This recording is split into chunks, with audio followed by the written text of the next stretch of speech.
Hey everyone, my name is TheiPadCat and today we're going to go over 5 things that I think should be in The Last of Us Part 2.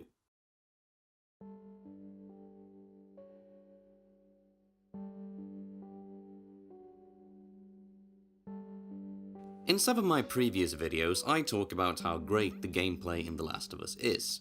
And it is, but that doesn't mean some improvements can't be made to the system it relies on. If you look at a game like Fallout, especially the 4th one, you have endless amounts of crafting materials that can be turned into endless amounts of things.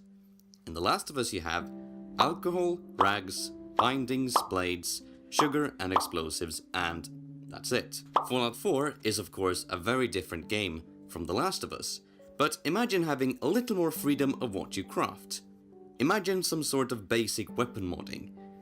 You know the way we upgrade melee weapons with a broken scissor, right? What if we could put that onto, let's say, a hunting rifle and make a temporary bayonet? Or what if we could craft makeshift suppressors from oil filters and so on? I think there are a ton of possibilities that the Naughty Gods could play around with to expand how the crafting works in Part 2, and I really hope they do. But what about character progression? In the first game, we were collecting pills to upgrade Joel's abilities, such as health or crafting speed, and parts to upgrade our guns with, for example, extended magazines or scopes. These two, along with any missed collectibles, added a lot to the replayability since it was impossible to accumulate enough of either to fully upgrade Joel and his weapons. Why not add even more to that replayability to Part 2 by expanding the roster of upgradable abilities with, for example, let's say, stamina, running speed or even melee damage? You get the point. More isn't always better, but a deeper system wouldn't hurt.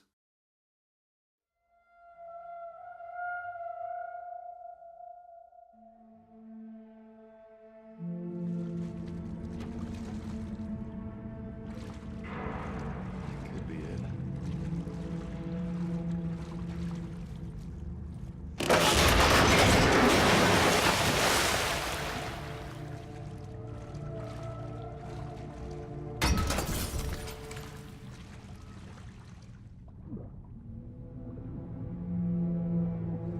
Damn it, spores. Oh, shit.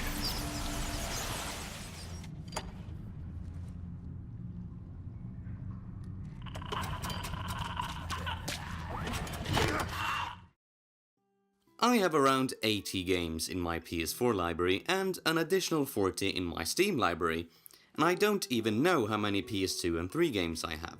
What I want to say is I have a lot of freaking video games, but the only one that still puts me on the edge of my seat and has my heart beating faster than a minigun after literally dozens of playthroughs is The Last of Us. Does that mean The Last of Us is the scariest game I have ever played? No, it isn't.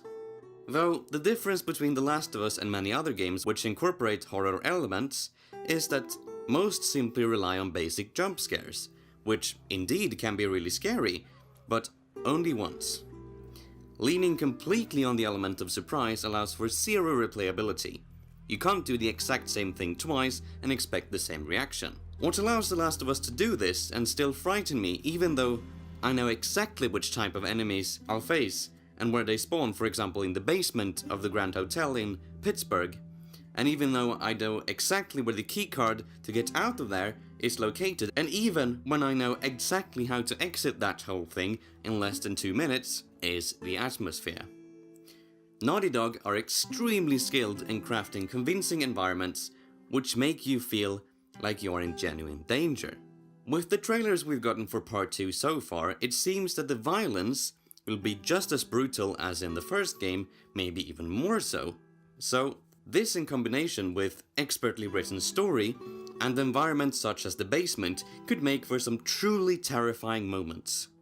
The thing about those moments and sequences is that they intensify the immersion and make, in the case of the basement, the infected even more scary and convincing, which is why I really hope we do see more of them in Part 2.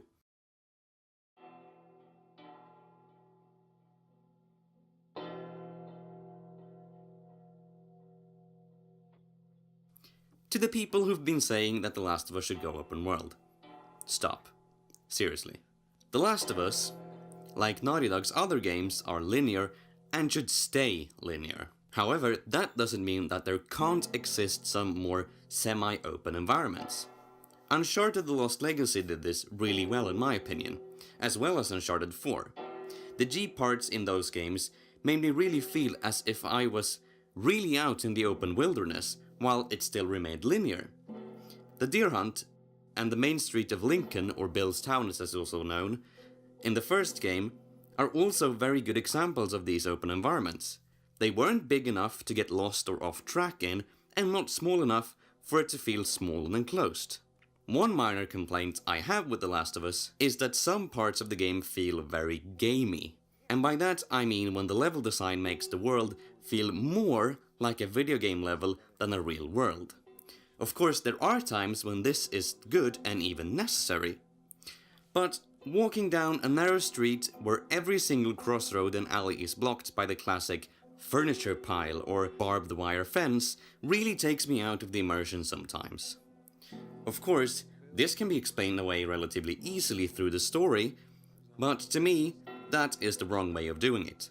Now, I can appreciate that Naughty Dog pushed the PS3 to its absolute limits, and that more open areas were practically impossible with that hardware. But for part 2, I really hope they do something similar to The Lost Legacy. Just imagine this bit in Bill's Town, for example.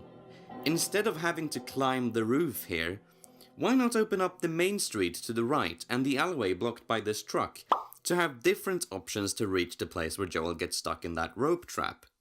It would provide so much more player choice, replay value, room for optional conversations and collectibles, while simultaneously removing that feeling of being in a closed video game level.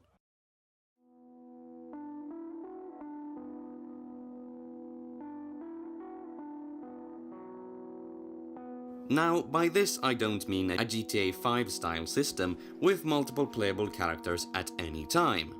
No. Rather, something along the lines of previous Naughty Dog games, like in The Last of Us Part 1. Why? Well, sometimes viewing a character through an outside perspective makes for a much better way of telling their story than seeing it through their eyes. Take all the times we switched from Joel to Ellie in the first game, and how that affected the way we looked at and perceived him as a character. Take the ending sequence, for example. That is a really good example of how a switch of perspective can greatly affect the story.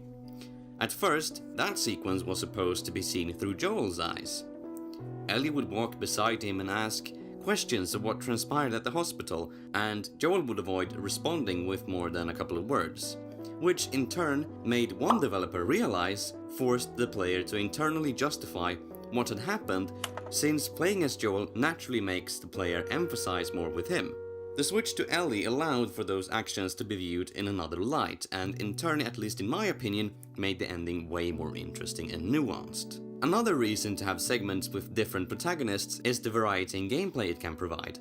The winter segment in the first game is an excellent example of this. Up to the point when we take control of Ellie for the first time, we've constantly become more powerful as Joel, upgrading our abilities, finding new weapons, and acquainting ourselves with the controls and mechanics of the combat, so on and so forth.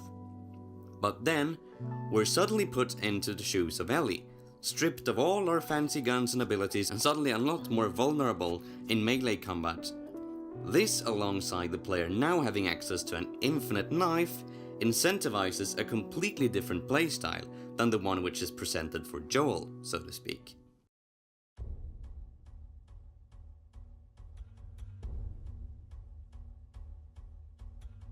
Don't get me wrong, I absolutely love The Last of Us multiplayer to bits. I've played hundreds of hours of it across both the PS3 and PS4 version of the game, and I think it's one of the most underrated multiplayer modes of all time.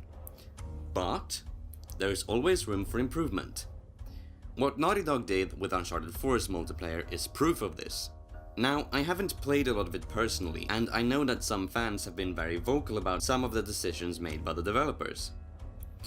But what is included in the multiplayer mode of Uncharted is still pretty impressive for a game with heavy focus on single player and story.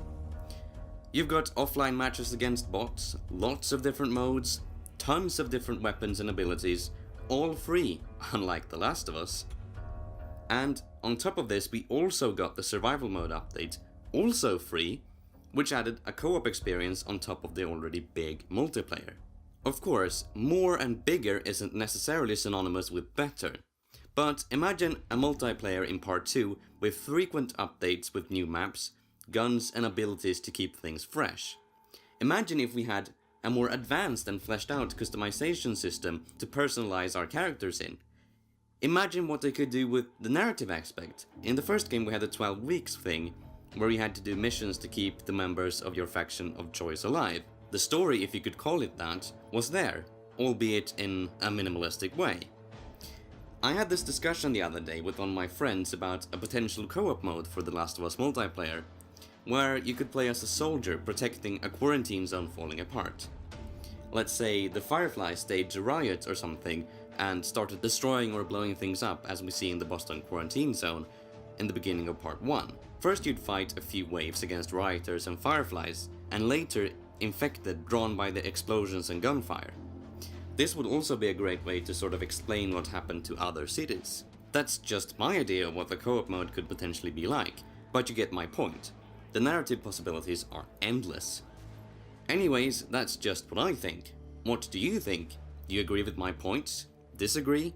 Is there anything you want to see in Part 2? Tell me in the comments down below and let's discuss it. And until next time, have a good day.